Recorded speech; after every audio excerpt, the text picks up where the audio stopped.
जंगल का राज। एक छोटे से गांव में अहमद नाम का एक बहादुर नौजवान रहता था।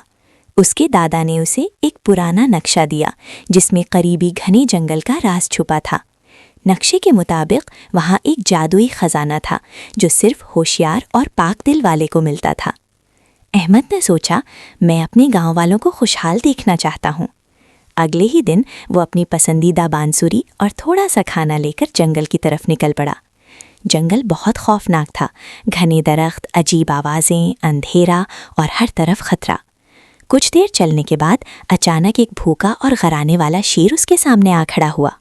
अहमद का दिल जोर से धड़कने लगा, मगर फिर उसे दादा की बात याद आई कि जंगल के जानवर मौसीकी से पिघल जाते हैं। उसने फौरन बांसुरी निकाली और एक नर्म मीठी धुन बजाना शुरू कर दिया। शेर का घराना रुक गया। वो आहिस्ता आहिस्ता करीब आया और बांसुरी सुनने लगा। फिर शेर अहमद को जंगल के अंदर एक छुपे हुए गार तक ले गया। गार के अंदर चारों तरफ सोने चांदी के ढेर लगे थे। बीच में एक बूढ़ा जादूगर बैठा मुस्कुरा रहा था। जादूगर ने कहा, ए नौजवान, तुमने बहादुरी और होशियारी से यहाँ तक पहुँच गए हो। ये खजाना तुम्हारा है।